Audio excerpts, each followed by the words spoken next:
नमस्कार, ये आकाशवाणी है। अभी आप मनोज कुमार शर्मा से समाचार सुनेंगे।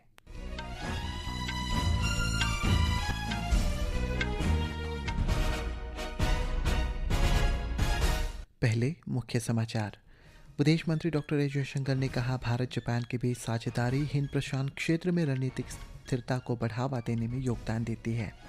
बिहार में कल होने वाले विधानसभा चुनाव के पहले चरण की तैयारियां पूरी। उत्तर प्रदेश के मिर्ज़ापुर में चुनार रेलवे स्टेशन पर आज सुबह रेलगाड़ी की चपेट में आने से 6 लोगों की मौत। गुरु नानक जयंती और देव दीपावली देश भर में हर्षोल्लास के साथ मनाई जा रही है। और फिलीपींस में तूफान कालमेगी से 66 लोगों की मौत। अब समाचार विस्तार से।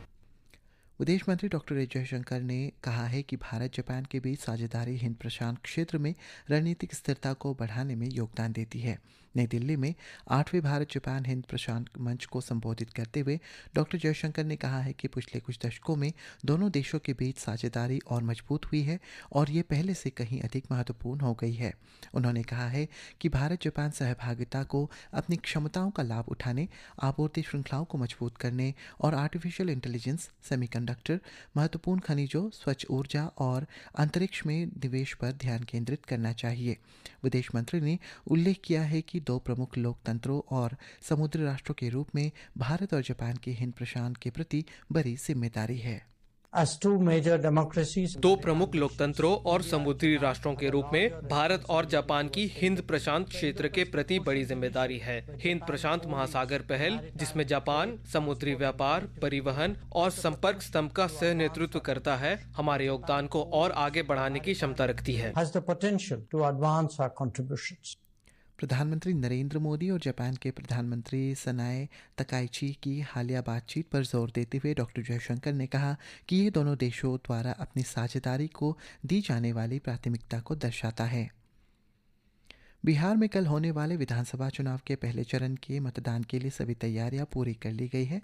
कल 18 जिलों के 121 निर्वाचन क्षेत्रों में वोट डाले जाएंगे। स्वतंत्र, निष्पक्ष और शांतिपूर्ण मतदान सुनिश्चित करने के लिए सुरक्षा के कड़े इंतजाम किए गए हैं। पटना, वैशाली, नालंदा, भोजपुर, मुंगेर, सारण, सिवान, गोपालगंज, मुजफ्फरपुर सहित 18 जिलों के विधानसभा क्षेत्रों में कल मतदान होगा। मतदान सुबह 7 बजे शुरू होगा और शाम 6 बजे तक चलेगा।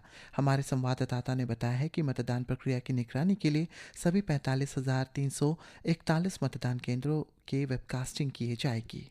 पहले चरण के चुनाव में एनडीए की ओर से सबसे अधिक 57 सीटों पर जनता दल यूनाइटेड के प्रत्याशी चुनावी मैदान में हैं। वहीं भाजपा 48 और लोक जनशक्ति पार्टी रामविलास 14 सीटों पर चुनाव लड़ रही है। वहीं महागठबंधन में राष्ट्रीय जनता दल के सबसे अधिक 73 प्रत्याशी चुनाव लड़ रहे हैं, जबकि कांग्रेस के 24 और सीपीआई माले के 14 प्रत्याशी पहले चरण में चुनावी मुकाबले में हैं। मुकेश सहनी के नेतृत्व वाले विकासशील इंसान पार्टी ने 5 प्रत्याशियों को टिकट दिए हैं, जबकि सीपीआई और सीपीएम 3-3 सीटों पर चुनाव लड़ रही है। वहीं जनसुराज पार्टी ने 119 प्रत्याशियों को चुनावी मैदान में उतारा है। उप मुख्यमंत्री सम्राट चौधरी और विजय कुमार सिन्हा इस चरण में प्रमुख प्रत्याशियों में शामिल हैं। आकाशवाणी समाचार, पटना।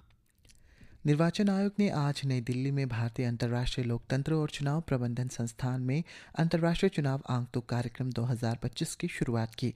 इसके अंतर्गत फ्रांस, दक्षिण Africa, Belgium, Indonesia, Philippines, Thailand और कोलंबिया के 14 प्रतिभागी कल होने वाले बिहार विधानसभा चुनाव के पहले चरण का मतदान देखेंगे। आयोग ने कहा है कि कार्यक्रम के अंतर्गत बिहार के 2 दिन के दौरे में प्रतिभागी इलेक्ट्रॉनिक वोटिंग मशीन प्रेषण केंद्रों का दौरा भी करेंगे। उत्तर प्रदेश के मिर्ज़ापुर में चुनार रेलवे स्टेशन पर आज सुबह रेलवे ट्रैक पार करते समय कालका हावड़ा मेल रेलगाड़ी की चपेट में आने से 6 श्रद्धालुओं की मौत हो गई।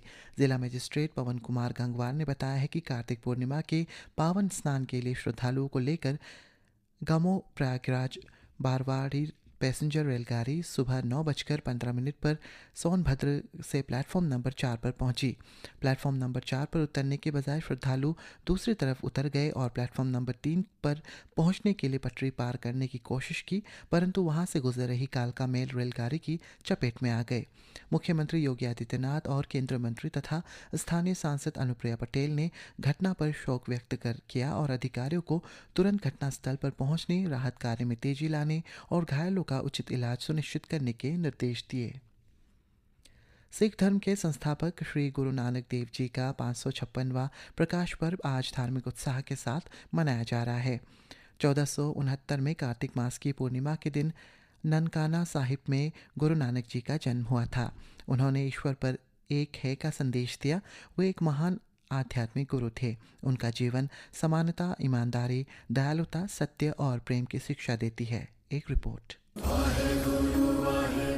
पंजाब में बड़ी संख्या में श्रद्धालु गुरुद्वारों में माथा टेक रहे हैं। सुल्तानपुर लोधी में गुरुद्वारा बेर साहिब, जहां गुरुजी ने 14 साल 9 महीने और 13 दिन तक एक बेर के पेड़ के नीचे बैठ ध्यान लगाकर ज्ञान प्राप्त किया था, और अमृतसर में श्री हरमंदिर साहिब स्वर्ण मंदिर सहित सभी गुरुद्वारों को बहुत सुंदर ढंग से सजाया गया है। राज्य भर के गुरुद्वारों सहित अन्य स्थानों पर भी लंगर की सेवा की जा रही है और गुरबानी कीर्तन जारी है।